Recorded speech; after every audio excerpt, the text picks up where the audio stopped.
Hey everybody, welcome to the Your Life Blueprint Sound Vibrations for the day of Monday. It's vibrations, meditations, explorations on the energy of every day. Every day has its own vibration, and you have your own vibration all the time. You have 8 different vibrations actually, but you will have one that corresponds to the day, every day. Monday, today, is the devotional vibration, the devotional personality, the devotional archetype. And that's all about the heart. In the East, it's called bhakti. Devotion, heart, feminine, the goddess. And a Western way of looking at this is through myth and archetype. And one of the, I think almost every tradition has, or every culture has a storytelling aspect to it. The Native Americans do, and what we're going to focus on today is the Sufi tradition of storytelling, because they have a big one and very powerful.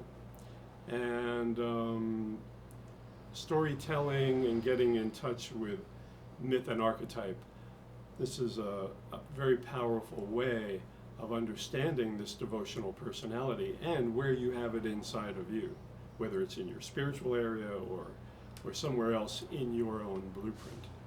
So I'm going to read some stories. Yes, it's story day on Mondays, storytelling day. I'm going to read some stories from this book called The Pleasantries of the Incredible Mullah Nasruddin from the Sufi tradition.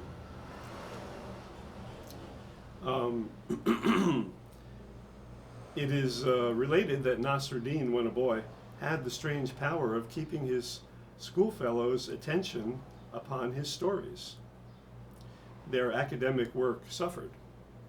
The teacher, unable to prevent Nasruddin's magnetism working, was himself a sage who managed to modify it. He put this spell on the young man. He said, "From now, however wise you become, people will always laugh at you. From now, whenever one Nasruddin tale is told, people will feel compelled to tell them until at least 7 have been recited." I'm sure I will recite at least 7 today. So we'll hear what Nasruddin has to say, and we'll hear the vibration of the day, which I will play on the bass.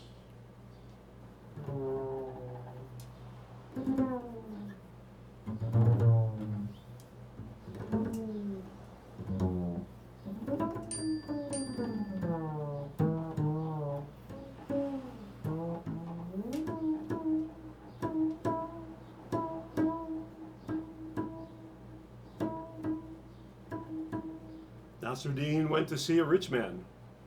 "Give me some money." "Why?" "I want to buy an elephant." "If you have no money, you can't afford to keep an elephant." "I came here," said Nasruddin, "to get money, not advice."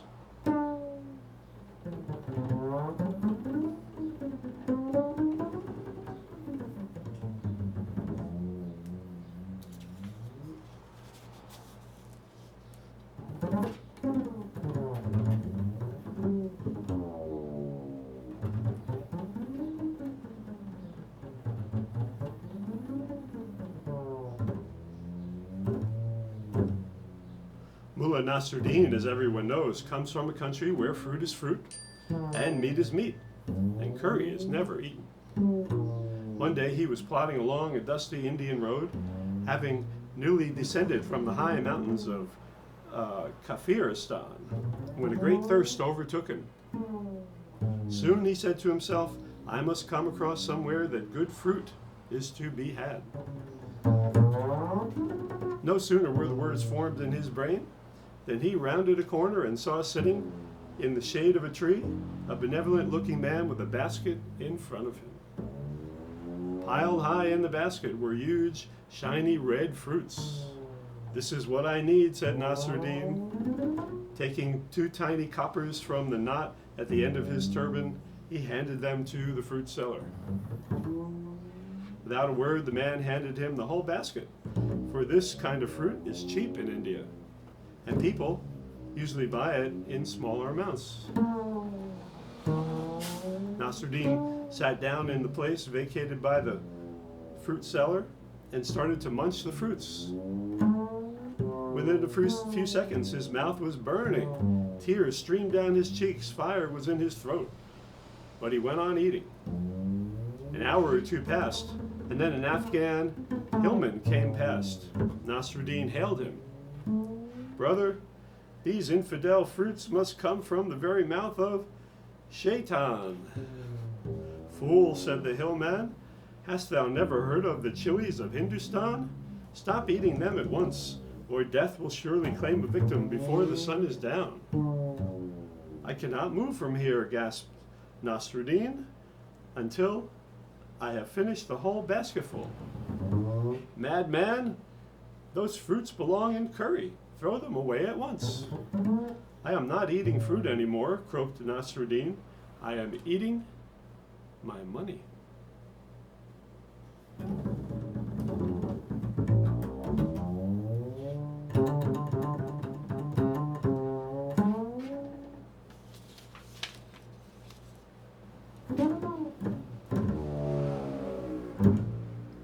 "I can see in the dark," boasted Nasruddin one day in the tea house. "If that is so, why do we sometimes see you carrying a light through the streets?" "Only to prevent other people from colliding with me."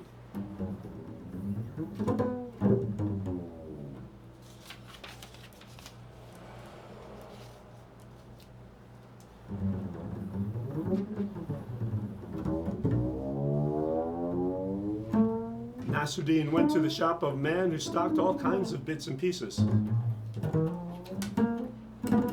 "Have you got nails?" he asked. "Yes." "And leather? Good leather?" "Yes." "And twine?" "Yes." "And dye?" "Yes." "Then why, for heaven's sake, don't you make a pair of boots?"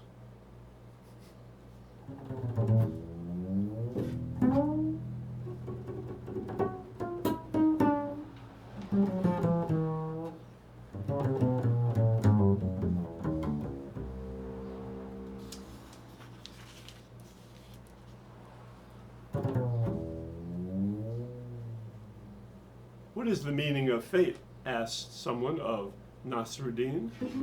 "Assumptions," he said. "In what way?" "You assume things are going to go well, and they don't. That you call bad luck. You assume things are going to go badly, and they don't. Then you call good luck. You assume that certain things are going to happen or not happen, and then you so lack intuition that you don't know what is going to happen. You assume that the future is unknown. When you are caught out, you call that fate."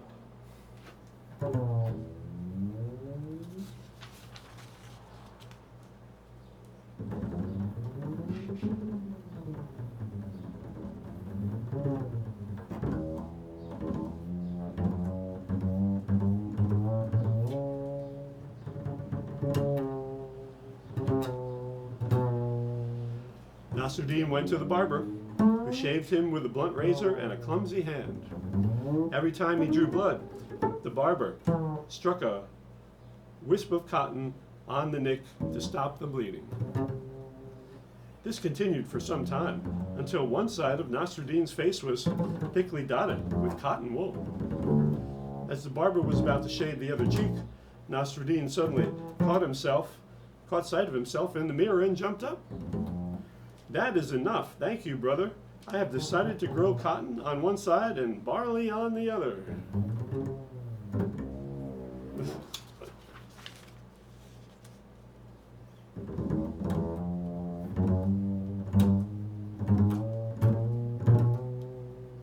Nasruddin went into a shop to buy a pair of trousers. Then he changed his mind and chose a cloak instead, at the same price. Picking up the cloak, he left the shop. "You have not paid," shouted the merchant. "I left you the trousers, which were of the same value as the cloak. But you did not pay for the trousers either." "Of course not," said Nasruddin. "Why should I pay for something that I did not want to buy?"